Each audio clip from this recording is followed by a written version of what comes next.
да влезе в общият живот на мъжете, да са заедно, да сядат, да могат да се срещат в ресторанти и така нататък. Дават правата на жената, така да се каже. 23-та година. Сменя се азбуката.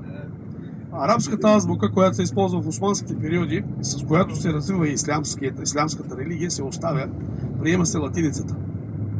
Правят се много сериозни реформи в леката, тежката промишленост и по този начин се създава и една много интересна икономика за тази нова република. Правят се реформи в облеклото, в националното облекло, обличат се като европейците, оставят тези чалвари, тези фесове, тези шапки и изглеждат като европейци. По този начин се създава и реформата за облеклото и за общият вид на новите съвременни турци. И по този начин Мустафа Кемал става един лидер на една нова млада република. Народа го възнаграждава с една много хубава фамилия. Фамилията му остава Ататюрк. Това се превежда като бащата на турците. Той приема тази красива фамилия, след което дава и закона за фамилията. В момента в страната се водиме не по бащинско име, по фамилно име. Затова той го приема като фамилия, тази хубава фамилия, и започва да се нарича Мустафа Кемал Ататюрк. Ататюрк се превежда като бащата на турците и създателя на турците. Много се уважава от всички хора, които живеят в Република Турция.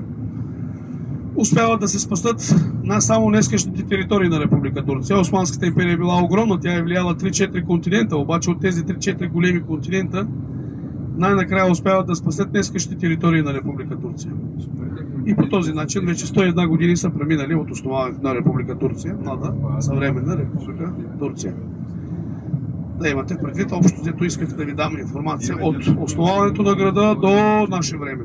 Сега след малко ще се доближиме към залива Златния рог и там ще се качиме на кораба, от който ще пътуваме по Босфорските води. Час и половина ще продължи екскурзията.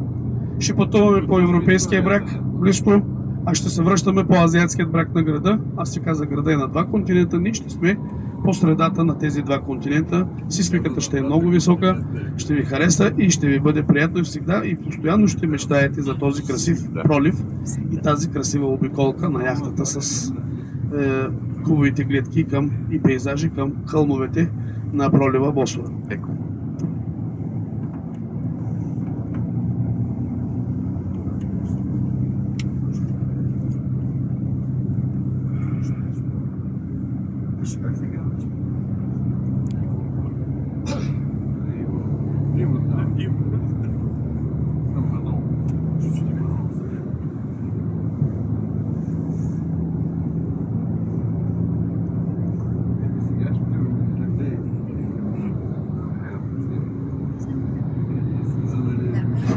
Така, искам да знам в автобуса този колко човека имат само долмабахче. 1, 2, 3. Отзад виждам 4 ръце, 7 човека. Само долмабахче, не корабче и долмабахче, говоря само единствено. Не, питам само единствено долмабахче. Моля още веднъж да вдигнете ръце, защото има хора, които са 2, 4, 6 човека. Добре, разбрах. Тези от вас, тези 6 човека, които имате само единствено долмабахче, не слизате от автобуса там, където ние ще слезем за корабчето. Говоря, пак казвам, само за 6 човека, които имат само единствено долмабахче.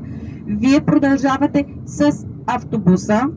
Колегата шофьор ще ви покаже къде да слезете и в 3 часа 15:00 трябва да сте в района на малката джамия, там където ще ви покаже колегата. А ние ще дойдем, след като свърши разходката с корабчето, ще дойдем към вас с хората, които имат корабче и долмабахче. Ще съберем двете групи и влизате в долмабахче. Сега, дали ще дойдем 3, 3, 5, 3, 10, това вече е 100%.